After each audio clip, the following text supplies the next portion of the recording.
الحمدللہ وحدہ والصلاة والسلام علی من لا نبی بعدہ وعلی آلہ واصحابہ اجمعین اما بعد فاعوذ باللہ من الشیطان الرجیم بسم اللہ الرحمن الرحیم ویحل لهم الطیبات ویحرم علیہم الخبائث ویضع عنہم اسرہم والاغلال التي كانت علیہم فالذین آمنوا به وعزروه ونصروه واتبعوا النور الذي انزل معه اولئک هم المفلحون۔ میں اپنے سب ناظرین کرام کا سب سے پہلے اسلامی طریقے سے استقبال کرتا ہوں۔ السلام علیکم ورحمت اللہ وبرکاتہ۔ اور کچھ ابتدائیہ اور استقبالیہ کلمات کہنے سے پہلے ایک اہم گزارش آپ کے سامنے میں رکھنا چاہتا ہوں، وہ یہ کہ کئی بعض مرتبہ ایسا محسوس آپ کو ہوگا کہ کچھ آپ جو سوالات کر رہے ہیں ہو سکتا ہے کہ ہم اس سوال پر ایگزیکٹ جواب نہیں دے پا رہے ہیں۔ تو بعض اوقات ایسا ہوتا ہے کہ سوال کرنے والے کو مایوسی ہوتی ہے، تکلیف ہوتی ہے۔ دراصل اس کی وجہ یہ ہے کہ یا تو سوال کرنے والا اپنے سوال کو واضح انداز سے پیش نہیں کر پاتا، نتیجے میں ہم سمجھ نہیں پاتے کہ وہ کیا سوال کرنے والا، وہ صاحب کیا سوال کرنے والے ہیں۔ کبھی پرابلم یہ ہوتا ہے کہ اگر سوال بالکل واضح ہو لیکن ہوتا یہ ہے کہ جو ٹیکنیکل پرابلم ہے، آپ کی بات ہم تک کلیئر سنائی نہیں دیتی، نتیجے میں جو ہم کو یہاں پر سمجھ میں آتا ہے اس کی روشنی میں ہم جواب دیتے ہیں۔ بہرحال ان دو صورتوں میں یقیناً میں آپ سب سے دلجوئی کے لیے معذرت خواہی چاہتا ہوں۔ اگر ایسا کسی کو بھی محسوس ہوا کہ وہ جو سوال چاہ رہے تھے اس سوال کا ایگزیکٹ جواب نہیں ملا، تو یہ سارے معذور، یہ سارے عذر ہیں جس کی بنیاد پر ہم آپ کے سامنے یا آپ سے ہم معذرت خواہی چاہتے ہیں۔ ویسے انشاءاللہ استقبالیہ کلمات کے لیے مختصر جملہ میں یہ کہوں گا کہ اللہ سبحانہ وتعالیٰ نے سورہ اعراف سورہ نمبر 7 آیت نمبر 157 میں اللہ سبحانہ وتعالیٰ نے ارشاد فرمایا کہ نبی اکرم صلی اللہ علیہ وسلم حضرت محمد مصطفیٰ صلی اللہ علیہ وسلم کو جو دنیا میں بھیجا گیا تو پوری انسانیت نے اپنے رسم و رواج، نئے نئے کاموں کے ذریعے سے انسانیت نے اپنے آپ پر بوجھ ڈال لیا تھا۔ تو نبی اکرم صلی اللہ علیہ وسلم کو ایک مشن دیا گیا کہ اس قرآن مجید کے ذریعے سے جتنے بھی طوق و سلاسل اور بیڑیاں اور زنجیریں انسانوں کے پیروں میں، انسانوں کی ترقی میں پڑے ہوئے ہیں اور جتنے بوجھ پڑے ہوئے ہیں ان سب کو ہٹایا جائے اور انسانوں کو رحمت والی زندگی، خوشی والی زندگی نصیب ہو جائے۔ تو ہماری ذمہ داری ہے کہ ہم قرآن مجید اور احادیث طیبہ میں جو نظام بتایا گیا ہے اس نظام کے قریب آ جائے، تبھی جا کر ہم کو رحمت بھی ملے گی، خوشی بھی ملے گی انشاءاللہ۔ شکریہ محترم۔ ناظرین آئیے سب سے پہلے ایک کالر کو شامل کرتے ہیں پروگرام میں اور جانتے ہیں ان کا سوال کیا ہے آخر۔ ہیلو، السلام علیکم۔ جی وعلیکم السلام محترم، کون اور کہاں سے؟ میں مبین بات کر رہا ہوں بودھن سے۔ جی مبین صاحب، نظام آباد ڈسٹرکٹ سے۔ جی جی جی اچھا، میرا ایک سوال، پہلے تو آپ لوگوں کو بہت بہت مبارک اے ٹی وی اردو والوں کو، خاص طور سے آپ کو اور مولانا صاحب کو۔ شکریہ، بہت سے لوگوں کے مسائل حل ہو رہے ہیں، اللہ کا بہت بہت شکر ہے آپ لوگوں کے تھرو۔ اچھا، تو میرا سوال پہلے یہ ہے کہ جو شادی سے پہلے جو یعنی آج کل جو جتنے رکاوٹیں بہت ہیں، ایک تو کیا ہے میڈیکل ٹیسٹ جو ہوتا ہے، جیسے HIV ٹیسٹ ہے، شادی سے پہلے جو کرنا ہے ضروری ہے، تو وہ کرنا کہاں تک کارگر ثابت ہو سکتا ہے؟ دوسرا سوال یہ مطلب یہ اسی میں کیونکہ تھوڑے لوگ بتاتے ہیں کہ HIV وائرس جو ہے ٹیسٹ کروانے پر بھی ظاہر نہیں ہوتا، یعنی 10 سال تک ظاہر ہو سکتا ہے۔ تو یہ ٹیسٹ کروانے پر کتنے دن کا ٹیسٹ کروا کر ٹائم لینا چاہیے منگنی کرنے کے لیے، پھر شادی کے بعد کب تک کرے تو بہتر رہتا؟ یہ میرا سوال یہ تھا۔ اور دوسرا سوال یہ ہے کہ اگر مولانا صاحب کا اگر ایڈریس، اگر کچھ کانٹیکٹ نمبر ملا تو ہم پرسنل بھی کچھ سوالات پوچھ سکتے ہیں، کیونکہ آپ لوگ اتنا اچھا پروگرام ہے، مولانا سے ہمارے بہت سے مسائل حل ہو سکتے ہیں، لہٰذا آپ سے ادباً گزارش ہے کہ مولانا کا کانٹیکٹ نمبر بھی دیے تو بہتر ہوگا۔ جو بھی آپ کا سوال ہو، جو بھی آپ کی مشکلات ہوں، آپ ایک خط تحریر فرمائیے گا ETV اردو کے نام سے، اور براہ راست وہ مدنی صاحب کو ہی پہنچتے ہیں اور مدنی صاحب ہی پڑھتے ہیں آپ کے شخصی مسائل جو بھی ہوں گے بلا کسی افشاں کے، وہی پڑھتے ہیں، وہی دیکھتے ہیں۔ جی، تو یہ ٹیسٹ شادی سے پہلے کارگر صاحب کتنا سال کرتا ہے؟ اگر 1 سال کا عرصہ رکھ کے یہ کرائے جی اس پروگرام کے اختتام پر ہم آپ کو ایڈریس دکھاتے ہیں, آپ برائے کرم نوٹ فرما لیں. ٹھیک ہے, آپ کا شکریہ بہت بہت, آپ نے ہمیں کال کیا. مدنی صاحب HIV ٹیسٹ سے متعلق شادی کی ابتدا, آج تو شادی اتنی دشوار ہو گئی ہے کہ اب پہلے ٹیسٹ کرایا جائے پھر شادی کرائی جائے, تو اس سے متعلق بھائی کا سوال بتائیں. وعلیکم السلام ورحمۃ اللہ وبرکاتہ. یقیناً آج کے جو حالات پھیل چکے ہیں, جیسا کہ بتایا جاتا ہے دنیا میں فی الوقت 40 ملین لوگ HIV سے متاثر ہیں, تو اس لحاظ سے ہم اپنی بہن کو یا لڑکی کو دینے سے پہلے, یا جو بھی رشتہ ہوتا ہے چاہے لڑکے کا ہو چاہے لڑکی کا ہو, تو اس سے پہلے اگر میڈیکل رپورٹ نکالی جاتی ہے, جانچ کروائی جاتی ہے, اسلامی اعتبار سے کوئی رکاوٹ نہیں ہے. اور آج کل جو حکومتیں اس بارے میں ابھار رہی ہیں, تو ایسے وقت پر یقیناً اسلامی اعتبار سے کوئی رکاوٹ نہیں ہے. یقیناً میں اپنے طور پر ارشد بشیر مدنی یعنی اپنے طور پر فلی سپورٹ کرتا ہوں کہ اگر ایسی کوئی جانچ ہوتی ہے تو یقیناً اس کی اجازت دینی چاہیے. اس میں اسلام کوئی رکاوٹ نہیں ڈالتا, بلکہ اسلام ابھارتا ہے تزوجوا الودود الولود, تم زیادہ بچے پیدا کرنے والی اور زیادہ چاہنے والی عورت سے, خاتون سے تم شادی کیا کرو. تو ظاہر بات ہے اس کے لیے آپ کو معلوم کرنا پڑے گا پہلے کہ اس کا خاندان کیسا ہے, کس طرح کے لوگ ہیں. تم شادی کرنے سے پہلے جانچ لیا کرو کہ وہ خاتون نیک گھرانے کی ہو, صالحہ ہو, تو اس کے لیے بھی جانچنا پڑے گا. تو جہاں تک جانچنے کا سوال ہے, اسلام اس سے نہیں روکتا. اب بھائی نے سوال کیا کہ کتنے عرصے تک ہم کو انتظار کرنا پڑے گا. ظاہر بات ہے ایک ماہر طبیب ڈاکٹر آپ کو جتنا ڈیوریشن دے گا اس لحاظ سے آپ صبر کر سکتے ہیں, رک سکتے ہیں.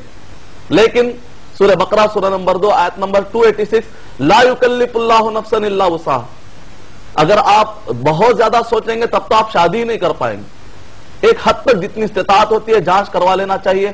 جانچ کے بہانے خامخواہ کے کوئی بھی چیز کو ٹالنا نہیں چاہیے. اللہ سبحانہ و تعالیٰ کی رحمت بھی انشاءاللہ بہت کچھ مدد کرے گی. تو یقیناً جہاں تک جانچ کا مسئلہ ہے اور اس کا جو ٹائم ہے, آپ اپنے حالات کو دیکھ کر جہاں تک کہ ممکن ہے اس حد تک آپ صبر کر سکتے ہیں, اس سے زیادہ نہیں. امید کہ آپ کا جواب مکمل ہے. شکریہ مدنی صاحب. لائن پر اور ایک کالر موجود ہے, ناظرین انہیں بھی پروگرام میں شامل کیے دیتے ہیں. ہیلو ہیلو السلام علیکم. جی وعلیکم السلام محترم. میں محمد ناصر جمال بول رہا ہوں. جی ناصر جمال صاحب. جی ککری سے بول رہا ہوں. جی ویسے تو پروگرام کے لیے شکریہ راہد صاحب اور مولانا صاحب کو. جی تھوڑا لاؤڈ اور کلیئر فرمائیے گا. مولانا صاحب اور راہد صاحب کو جی جی ایسے پروگرام چلانے کے لیے مبارکباد دیتے ہیں. جزاک اللہ خیر. اور ماشاءاللہ موضوع بھی اچھا ہے, شادی میں رکاوٹ کے اسباب. جی اور میرا سوال ہے مولانا صاحب سے جی کہ اگر شادی سے پہلے کسی لڑکے نے کسی لڑکی کے ساتھ جسمانی تعلقات بڑھا لیے جی اور اس کے ساتھ بچہ پیدا ہو گیا, ہاں جی, اور وہ بچہ اناتھ آشرم میں رکھوا دیا گیا, ہاں ہاں, تو یہ کیا کرنا پڑے گا مولانا صاحب؟ آپ کی شادی ہو گئی بھائی؟ نہیں, میرے ایک دوست صاحب ہیں, ہاں ہاں, مناز احمد. اچھا جی, بہتر بھائی, بہت شکریہ, آپ اپنے دوست کے لیے اتنے مفکر ہیں. تو بہت پریشان سوال واضح نہیں. آخر اگر وہ لڑکی سے شادی کر لیا جائے یا بچے کو رکھ لیا جائے, جی جی, تو کیا کرنا پڑے گا مولانا صاحب؟ مولانا ارشد صاحب سے تھوڑا. جی جی, بہتر, بہت شکریہ آپ نے کال کیا. بھائی صاحب, بھائی نے کہا کہ شادی سے پہلے کسی کے جسمانی تعلقات اگر بن جاتے ہیں اور اسے لڑکا بھی ہوتا ہے اور اس کو اناتھ آشرم میں رکھوا دیا جائے تو کیا کرنا چاہیے. اس طرح کا سوال, بالکل مبہم قسم کا سوال انہوں نے کیا ہے. تو اس پر جو شکلیں بنتی ہیں ہم بتا دیں. وعلیکم السلام ورحمۃ اللہ وبرکاتہ. ابھی بھائی نے ایک سوال کیا ہے جو کہ بہت ہی مبہم ہے, واضح نہیں ہے کہ ایگزیکٹ وہ چاہتے کیا ہیں, لیکن اس سوال سے جڑی ہوئی جتنی کڑیاں ہیں میں آپ کے سامنے رکھ دیتا ہوں. سب سے پہلے تو یہ ہے کہ شادی سے پہلے جو کچھ بھی جنسی تعلقات ہوتے ہیں, انٹرکورس, جماع کے تعلقات, مباشرت کے تعلقات, اللہ سبحانہ وتعالیٰ نے قرآن مجید میں ارشاد فرماتے ہوئے کہا, سورہ بنی اسرائیل سورہ نمبر 17 آیت نمبر 32, وَلَا تَقْرَبُوا الزِّنَا, زنا کے قریب بھی مت جاؤ. اور صحیح بخاری کے اندر نبی اکرم صلی اللہ علیہ وسلم کو جہنم میں یعنی کہ قبر میں جو عذاب ہو رہا تھا, عام طور پہ جہنم کا اور استعمال کیا تھا, قبر کا جو عذاب ہو رہا تھا, ایک تنور میں ننگے انسانوں کو, مرد اور خواتین کو جلایا جا رہا تھا اور آگ شرمگاہ سے نکل کر منہ میں سے نکل رہی تھی. نبی اکرم صلی اللہ علیہ وسلم نے پوچھا کہ کون لوگ ہیں؟ کہا الزنات، یہ وہ لوگ ہیں جو زنا کیا کرتے تھے، ناجائز تعلقات رکھا کرتے تھے. تو ان احادیث کی روشنی میں سب سے پہلے ان کو توبہ کرنا چاہیے. اور اگر اسلامی حکومت ہے وہاں پر اور وہ لوگ حاکم کے زد میں آ چکے ہیں تو ایسے وقت پر سورہ نور سورہ نمبر 24 آیت نمبر 1 اور 2 کے حوالے کے مطابق غیر شادی شدہ پر کوڑے لگتے ہیں اور احادیث کی روشنی میں ان پر رجم سنگساری کا قانون چلتا ہے. اور جہاں پر اسلامی حکومت نہیں ہے تو ایسے وقت پر ان کو توبہ کر کے اپنی زندگی کو، آنے والی زندگی کو بہتر سے بہتر بنانا پڑے گا. اب رہا بچہ جو پیدا ہو چکا ہے تو عام طور پہ نعوذ باللہ ہمارے پاس ایک رواج موجود ہے یا رسم یا ایک شہرت ہے ایک چیز کو، من گھڑت احادیث کی روشنی میں اس بچے کو جو کہ پیدا ہوا ہے ناجائز طریقے سے تو لوگ اس بچے کو ستاتے ہیں، اس بچے کا کیا قصور ہے، اور اسی طریقے سے اس بچے کو بھی جہنمی قرار دیتے ہیں کیونکہ وہ غلط طریقے سے پیدا ہوا، اس بچے کا کیا قصور ہے. ایسے سارے احادیث من گھڑت ہے جس کے اندر اس بچے کو جہنمی قرار دیا گیا ہے. لہذا اب بچے کو آپ کی ذمہ داری ہے کہ آپ اپنی ذمہ داری میں اس کو پالیں، اور بچے کو باپ کا نسب نہیں دیا جائے گا، باپ کا نام نہیں دیا جائے گا. یہ پنشمنٹ ہے، کتنا بڑا پنشمنٹ ہے کہ ماں باپ یا لڑکا لڑکی یا مرد اور عورت اپنے ناجائز تعلقات کی بنیاد پر آنے والی نسل کو تباہ کرتے ہیں یا آنے والی نسل کو پریشان کرتے ہیں کہ جس کی وجہ سے وہ بچے پر ہمیشہ ایک ٹیکا، کلنک کا ٹیکا لگا ہوا ہوتا ہے، ایک دھبا لگا ہوا ہوتا ہے، وہ باپ کی طرف نسبت بھی نہیں دے سکتا، کہیں پر جائے گا تو باپ کو انہیں پتہ نہیں چلے گا. تو اللہ سبحانہ وتعالی ہمارے پاس فرمائے. اور بھائی نے اپنے دوست کا نام لیا، یہ اچھی چیز نہیں ہے. ایک مسئلہ برا چلتا ہو، کسی کے بارے میں برائی کا ذکر ہو رہا ہو اور ساتھ میں آپ اس دوست کا نام لیتے ہیں، یہ جائز طریقہ نہیں ہے. اسلام کہتا ہے کہ برائیوں پر، عیبوں پر پردہ ڈالو، اس کو اظہار کرتے ہوئے مت پھرو. امید کہ آپ اس کا خیال رکھیں گے. شکریہ مدنی صاحب. ناظرین اور ایک کالر لائن پر موجود ہیں، جانتے ہیں ان کا کیا سوال ہے. ہیلو، السلام علیکم. جی وعلیکم السلام. اللہ آپ کو جزائے خیر دے اس پروگرام کے ذریعے سے، آپ بہت اچھا کام کر رہے ہیں. آمین. آپ کو بھی کہ آپ فون کر کے ہماری ہمت افزائی کر رہے ہیں، جزاک اللہ خیر فی دارین. جی بتائیے کیا سوال ہے بھائی آپ. ہاں میرا سوال ہے، میرا نام ہے ارشد. جی ارشد صاحب. جی جی میرا سوال ہے جی کہ شادی میں جو رکاوٹیں ہو رہی ہیں نا، ہاں ہاں جی اس کے متعلق ہے. جی تو والدین اپنی لڑکی سے رضا پوچھنا ہے. جی بخاری شریف کی ایک حدیث ہے جی. اور وہ حدیث کون سی کتاب میں ہے اس کا حوالہ دیجیے. اچھا جی. اور دوسری میرا جو سوال ہے، جی آج کل کا جو معاشرہ ہے لو کے اس میں اتنا پڑ گیا ہے کہ اللہ ان کو بچائے. ہاں جی جی بس اس کے بارے میں ذرا بس کے رہیے. شکریہ، بہت شکریہ آپ نے ہمیں کال کیا. مدنی صاحب اس سوال کا جواب ہم دیں گے یقیناً، لیکن ناظرین آپ سے ملتے ہیں ہم ایک مختصر سے وقفے کے بعد. وقفے کے بعد ناظرین پھر سے آپ کا خیر مقدم ہے پروگرام میں. ابھی وقفے سے پہلے ہم نے کال ریسیو کیا تھا، مدنی صاحب اس کا جواب عطا فرمائیں گے. وعلیکم السلام ورحمۃ اللہ وبرکاتہ. گزشتہ ہفتے میری ہم صورت نے سوال کیا تھا، کہا کہ میری صورت مدنی صاحب سے ملتی جلتی ہے، اور ابھی سوال کیا میرے ہم نام نے، اور سوال یہ کر رہے ہیں کہ صحیح بخاری کے اندر وہ کون سی حدیث ہے جس کا حوالہ دیا جائے کہ جس کے اندر یہ بتایا گیا کہ لڑکی کی رضامندی بھی پوچھنی ضروری ہے. اگر لڑکی راضی نہ ہو، ماں باپ اگر مجبوری میں شادی کروا دیتے ہیں تو یقیناً یہ زنا ہوگا. تو لڑکی کی رضامندی پوچھنا ضروری ہے، مجبوری میں شادی نہیں کروا سکتی. حوالہ لکھ لیجئے، صحیح بخاری جلد نمبر 7 حدیث نمبر 69. 67 کے اندر ولی کی اہمیت بتائی گئی ہے، 69 کے اندر جو لڑکی ہوتی ہے اس کے رضامندی کی اہمیت بتائی گئی ہے. والیوم نمبر 7 حدیث نمبر 69 حضرت خنسا رضی اللہ تعالی عنہ کا واقعہ اس کے اندر درج ہے. اور جہاں تک مسئلہ یہ ہے کہ شادی سے پہلے ایک لڑکی اس بات کا اظہار کر سکتی ہے کہ فلاں لڑکا سے میری شادی ہو، اگر ماں باپ کسی ذریعے سے جائز طریقے سے تعارف میں آ جاتی ہے لڑکی کے پاس بات، یا لڑکے کے پاس کسی لڑکی کا تعارف جائز طریقے سے آ جاتا ہے اور اس کے بعد وہ خواہش کا اظہار کرتے ہیں کہ شادی کروائی جائے، تو یقیناً جائز طریقہ ہے، اس پر ابھارنا چاہیے. اگر ان کے خواہشات کا خیال نہیں کیا گیا تو پھر معاشرے کے اندر فساد برپا ہوگا. امید ہے آپ کا جواب مکمل. پسند ناقص ہو تو کیا کیا جائے؟ لڑکی کی پسند اگر ناقص ہو تو کیا کیا جائے؟ بہت اچھا آپ نے سوال کیا ہے. لڑکی کی پسند ناقص ہے تو ایسے وقت پر آپ مشورہ دے سکتے ہیں. لیکن کسی بھی طریقے سے جب تک کہ وہ لڑکا مسلمان ہے، کافر نہیں ہے، غیر مسلم نہیں ہے، آپ ایک نصیحت کر سکتے ہیں، لیکن کسی بھی لڑکی کو آپ شادی سے رکا نہیں سکتے، نصیحت کر سکتے ہیں۔ جی ناظرین، اور ایک کالر لائن پر موجود ہیں، جانتے ہیں ان کا سوال۔ ہیلو، السلام علیکم جی وعلیکم السلام۔ میں مدراس سے بات کر رہا ہوں، محمد انور۔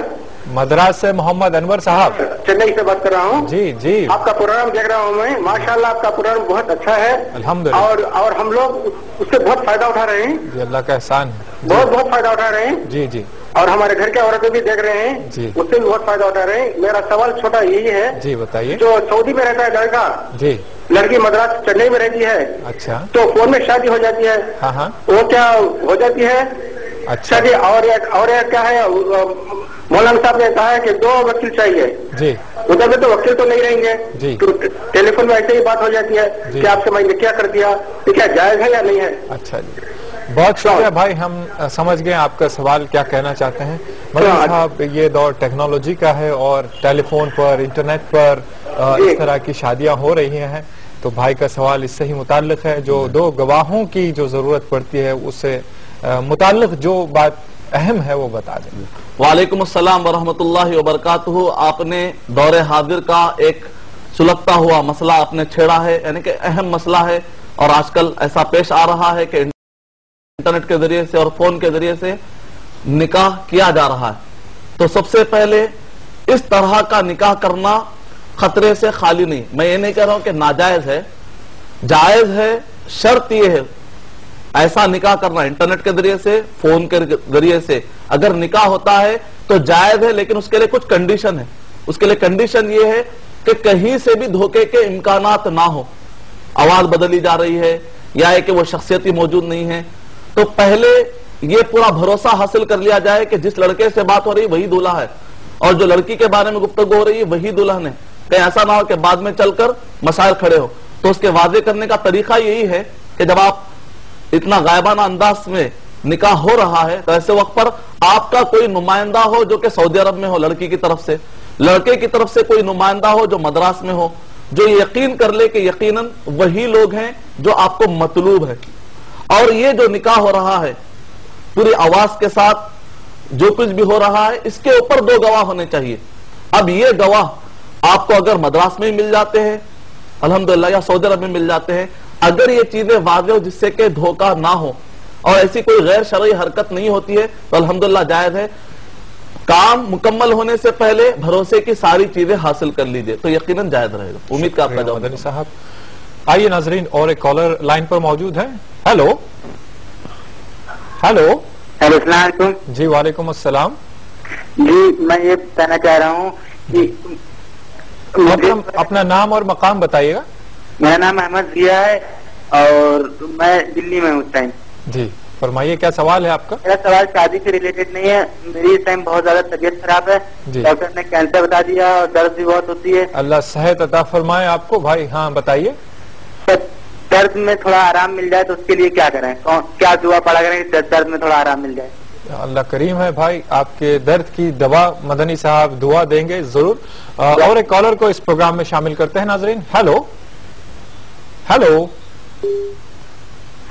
جی السلام علیکم۔ وعلیکم السلام۔ جی میں ناصرہ شیروانی جی اس سے ویلور سے بات کر رہی ہوں۔ جی محترمہ، میری ایک ہی لڑکی ہے۔ ویلور تمل ناڈو سے بول رہے ہیں آپ؟ میرے جی بتائیے سوال آپ کا۔ مجھے ایک ہی لڑکی ہے، جی اولاد ہی ایک ہی ہے۔ اگر میں میری دولت، مال و دولت جو بھی دینا چاہتی ہوں جی وہ لڑکی کو شادی کے وقت دے دینا چاہیے ورنہ شادی کے بعد دینا چاہیے؟ اچھا معلوم نہیں۔ بہتر، بہت شکریہ بہن، آپ نے ہمیں کال کیا۔ مدنی صاحب دونوں سوالات کے جوابات عطا فرمائیں۔ وعلیکم السلام ورحمۃ اللہ وبرکاتہ۔ بھائی اللہ سبحانہ و تعالیٰ ان کی مدد فرمائیں، کینسر کے مریض اور اسی طرح ان کو تکلیف جو ہو رہی ہے، نبی اکرم صلی اللہ علیہ وسلم نے ایک دعا سکھلائی، اللہم انی اعوذ بکا، کامن ورڈ ہے تو اللہم انی اعوذ بکا من شر ما اجد و احاذر، من شر ما اجد و احاذر۔ حصن المسلم، فورٹریس آف مسلم جو دعا کتاب ہے اس کے اندر آپ کو یہ مل جائے گی، آپ یہ دعا پڑھ سکتے ہیں۔